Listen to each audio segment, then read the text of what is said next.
Juanantes Dios Rodriguez was a poor farmer. He was a good man, a good husband. He worked hard and lived a simple life. One night, Juanantes took a bottle of whiskey to the field behind his house. He didn't usually drink alcohol. He hated the taste, although people said it was better than most other pleasures in life. Some people had even found the good light after drinking alcohol. A person who experienced the good light was able to leave this earth and for a short time stay between two worlds in a place where death couldn't touch them. This light meant good health, long life, happiness, good business. Everyone searched for this light. But Juanantes didn't drink until that night. There was no reason for his drinking, nothing to celebrate, no anger to drown or sadness to forget. But he couldn't fight his desire on that night. When he had finished the bottle, he heard a voice. The voice commanded him to go to the top of a mountain called the Hill of Sand on the first Tuesday of the 9th month at midnight. There he would find a large fire in the forest. He would see a bag by the fire. He had to approach the fire and pick up the bag before the fire burned it. Inside the bag there would be treasure and something else, a mandate. He had to do exactly what the mandate ordered him to do. On the first Tuesday of the 9th month, his wife, Cardinala, went with him to the Hill of Sand. They left at midnight, as the voice had instructed, and walked through the forest. They were afraid but excited at the same time. The noises of the night were all around them. Eyes shone in the dark, watching them. Juanantes had told Cardinala about the voice during a moment of weakness as he lay there recovering from his night of drinking. He knew now, as she pushed him forward in the darkness, that it had been a mistake to tell Cardinala. Since he had told her about the voice, he had had no peace. He couldn't work. His farm and his animals had suffered. Cardinala wouldn't leave him alone, day or night. Even in silence, they knew each other's thoughts. To him, the mysterious voice he had heard was like an evil curse. But not to Cardinala. To her it was a way of escaping from their poverty, the way to the good light. Juanantes wanted the treasure, but at the same time he feared it. He wasn't sure he should do what the voice had commanded. But Cardinala's desire infected him. She decided for both of them. They would go to the Hill of Sand. They would do exactly what the voice had told them to do. They would find the treasure. She planned. She worried. If the bag contained money, how would they spend it? If it contained jewels, who could they sell them to? She woke him up with her fears. The police might ask questions. If there's gold in the bag, what will we do? The more she pushed, the more full of doubt he became. I may be poor, but at least I'm happy, he told her. She called him a coward and threatened to go alone. So they went together on that dark night. At one point, Cardinala wanted to turn back. She suddenly had a black thought. She could see danger waiting for them. She called to Juanantes, but it was too late. He didn't hear her. He didn't answer. He didn't even turn his head. There was no moon. Cardinala could only see his white hat in the darkness. He walked on without stopping, without thinking. He wasn't cautious or indecisive now. There was another Juanantes inside his skin, fingers holding tightly onto his machete, eyes staring. What had caused this change in him? What was driving him forward? At last they came to the fire, an enormous, blinding fire. Juanantes waited for a moment, silent, thinking. Should they turn around? Could they escape this? Forget it had ever happened? Cardinala said nothing. Then Juanantes rushed forward and saw where the voice had told him it would be, an old cloth bag. He quickly took the bag, almost burning his face in the flames, and returned to Cardinala. Suddenly ambitious again, and filled with curiosity about what was in the bag, he took Cardinala's hand, and they ran from the place. They could see nothing in the darkness. They felt the outside of the bag. Bones? And something heavier, with a weight like metal. Juanantes opened it and felt inside. It was impossible to see, but yes, there were the bones of a man, a machete, and in a smaller bag, a bottle of whiskey and some gold coins. Was this the treasure of the dead? It was all a mystery. He found a metal box and opened it. Inside he could feel some kind of paper, a document. This must be the mandate. The events of later that night have never been fully understood. In the early hours when it was still dark, as Cardinala lay sleeping in their bedroom, Juanantes opened the metal box and read the mandate. The mandate told him to kill a man, Prudencio Salvatierra.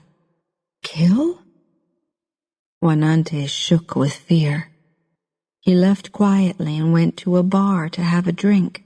He needed a drink now, to calm himself. He needed to think. He was lifting his glass to his mouth when he heard someone say the name of Prudencio Salvatierra. The sound of that name filled him with hatred. His glass crashed to the floor. He couldn't see. He couldn't think. He wanted this man's blood. He had to spill this man's blood. He pulled out his machete and rushed toward Prudencio Salvatierra. "Fight, or be killed like a dog!" he shouted. Prudencio pulled out his machete. "Who are you? What do you want with me?" Juanantes attacked him. There were screams. People were running. Tables and chairs were knocked over as people crowded around to watch. Juanantes was wild, with the strength of 10 men. His machete came down again and again on Prudencio Salvatierra until the bar was red with his blood. Prudencio had no chance. Within minutes he lay dead, his body in pieces. Later, Juanantes was questioned again and again by the judge. Why had he fought with Prudencio Salvatierra? Juanantes could give no answer. There was no logic. No, they had never met before. No, he was not an enemy until that night. Until the moment when Juanantes heard his name, the name he recognized, the name that was written in the mandate. Juanantes was found guilty of murder and sent to prison for 10 years. Cardinala found employment as a servant near the prison so that she could visit Juanantes every Sunday. After many Sundays, they began to talk of when Juanantes would be freed. "What are you going to do?" asked Cardinala. Juanantes heard her words again and again in his mind. What are you going to do? What are you? Not we. He looked hard at Cardinala, as a policeman looks at a suspect, searching for signs. Was she planning to stay in the city? Was there another man? "Tell me, Cardinala, aren't you coming back with me?" "No." Her quiet answer, her guilt, hit him. For a moment he couldn't speak. All right. But I must go back to our village. You know that, don't you?" "Yes, I know. But I don't care what you say. I'm not going with you. I went to see the priest. He told me it was the work of the devil. I'm not going to fall into that trap again." The priest? Why did you go to the priest? He asked her. My boss wanted me to. He was worried about me. He's very kind to me. Juan Antes knew it then. He knew that he was losing Cardinala. Prison was bad, like a kind of death. 4 walls, always the same 4 walls, the desperate faces, the waiting, the long, lonely nights. But losing Cardinala? No, impossible. There was nothing he could do, though. When the evil light has fallen on a man, everything goes wrong. He would have to go back to their village alone. The following Sunday, Cardinala came to visit as usual. You've come, he said. Of course I've come. What do you mean? Well, I thought. You think too much, laughed Cardinala. In her mouth, a new gold tooth shone. And this tooth? Asked Juan Antes. Oh, my boss paid for it. Your boss again. And you paid him back? Of course. Stop questioning me. Juan Antes asked again. Are you coming back with me? No, Juan Antes. Short and sharp. It cut his heart. Well, at least. He stopped. His voice left him. At least this way I know, he finally managed to say. These things happen to people who have swallowed the evil light. His sad eyes grew hard as he watched Cardinala's face. On his last day, he gathered his few remaining possessions, a few clothes, old and full of holes now, and the torn pieces of a picture of Cardinala. He had torn the picture up, put it back together, torn it up so many times, but still he saved the pieces. He went to a hotel to stay that night and filled in the form at reception with his full name, Juan Antes Dios Rodriguez. Then he left with no explanation. Why?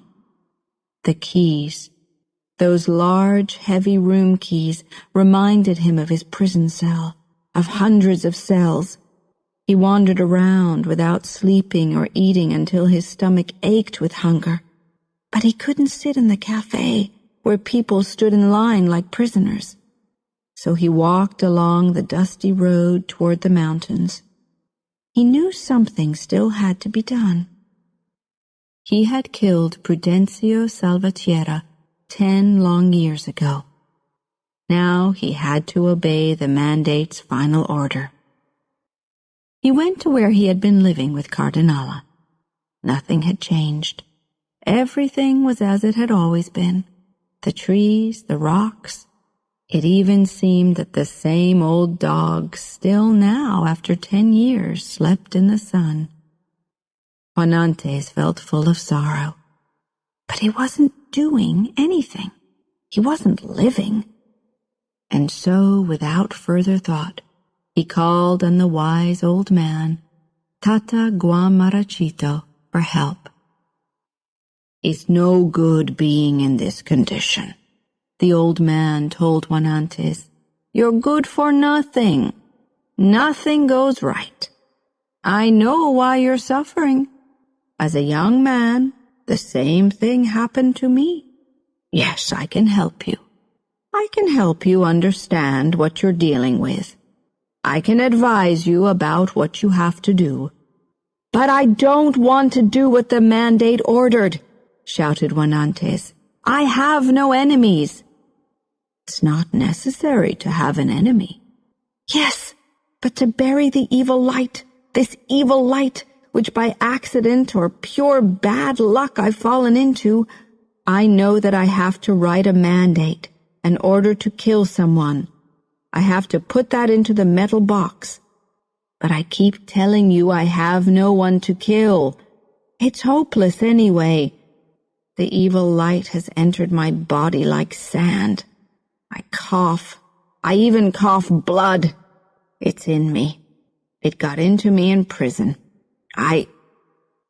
As he was speaking, he lost control and fell coughing to the ground.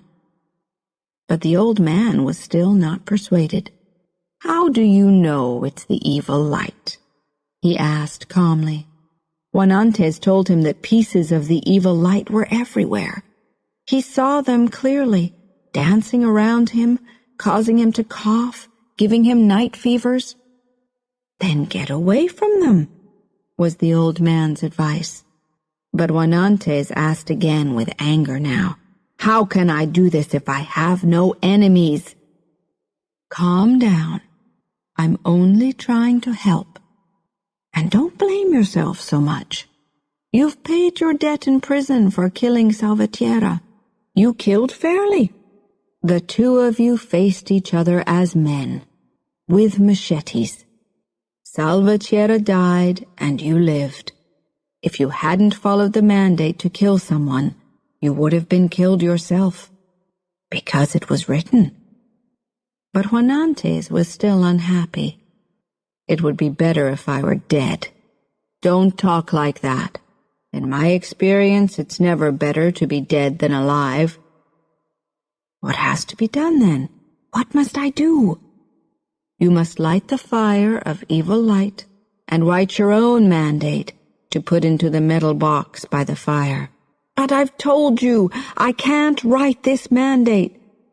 "Juanantes, if you let me, I'll show you a way to break the chain of death, the chain which has caught you." "No, Tata. If I break the chain of death, it will only bring me more tragedy, more sorrow.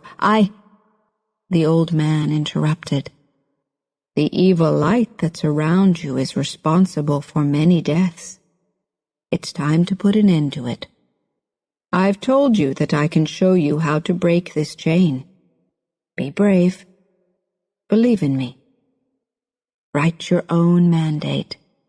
Use your own words, the words of Juanantes Diaz Rodriguez, a man of honor.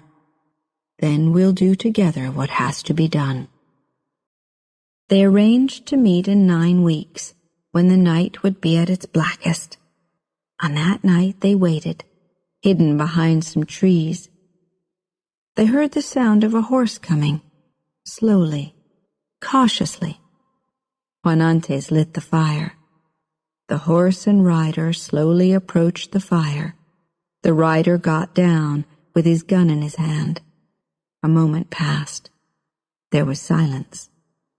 Then the rider rushed toward the fire, took the bag which Tata Guamarachito and Juanantes had left there, jumped onto his horse, and rode away into the night. "See how simple it was," said Tata Guamarachito, throwing his arm around Juanantes's shoulder. "Look at you. Already the evil light is leaving you. The sadness is lifting. But have you broken the chain of death? The bones, your machete, the same machete you used to kill Salvatierra, the bottle of whiskey, the gold, were all there in the bag. But you didn't order anyone to be killed. So what did you order instead? What did you write on that piece of paper with your signature which you put in the metal box?" "That one thing I can't tell you. It's my secret." "But you didn't order anyone to be killed?" "No. I told you I couldn't. I have no enemies." "Then what was your order?" "I repeat, Tata, that's my secret." "All right. I respect that. Please forgive me, Tata. There's no need. Men with secrets are always interesting to me. But let me tell you, you're breaking a chain that has caused many deaths and destroyed many lives. Tata Guamarachito coughed, the heavy cough of a smoker. "I'm close to 100 years old. But when I was your age, how old are you? About 30? When I was your age, I fell into the evil light. I was ordered to kill a man, Belisario Consuegra, a man I had never met, a man I had never seen. But one day, I was at a market buying a horse, and I heard someone shouting, "Belisario! Belisario Consuegra!" My blood turned cold. I couldn't see or hear. I took out my machete, found him, and ordered him to defend himself or be killed like an animal. He fought, but I killed him. I cut him into pieces. The smell of his blood made me crazy. But did you bury your evil light with a mandate? Yes, Juanantes. There was a man, a Mexican, my enemy. My mandate was found by Placido Salgaspera, and Salgaspera killed the Mexican with his machete. Salgaspera's mandate was then found by Remigio Huertas, who killed Salgaspera's enemy, and it has continued in this way. Say that you've broken the chain, Juanantes. Tell me this. But Juanantes only sat silently watching the sunrise. He always watched the sunrise, but had never liked the morning. Now, however, freed from the evil light, it seemed to be the most beautiful dawn he could ever experience. Suddenly, he wanted Cardinala. He wanted her so badly. But he stopped these thoughts as soon as they began. Why should he want her? He knew now that Cardinala was part of the evil light which had brought him to this place. Because of her, Prudencio Salvatierra now lay cold in the ground. When the sun had fully risen, he offered Tata Guamarachito payment for his services. The old man wouldn't accept money. "I want only to know your secret, the mandate that the horseman read." But without speaking, Juanantes walked away. He was going down the mountain when he suddenly changed his mind, turned and started back toward Tata Guamarachito. Walking, then running, shouting, "Tata! Wait! I will share my secret with you." When he reached the place where they had sat, he bent down and whispered in the old man's ear. "Is that true? Was that really your mandate?" asked the old man, smiling, trying to hold back his tears of joy. Yes, that she too would be torn up when the picture was torn up. Now I know, Tata, that when I tore up Cardinala's picture in prison, it began to free me from her evil power. Woman, when she goes bad, is the worst of all evil lights. Because of this, my mandate ordered the unknown rider to take the picture of the first person with an untrue heart that he found, the first unfaithful friend or lover, and tear it into pieces. There are many ways of destroying someone.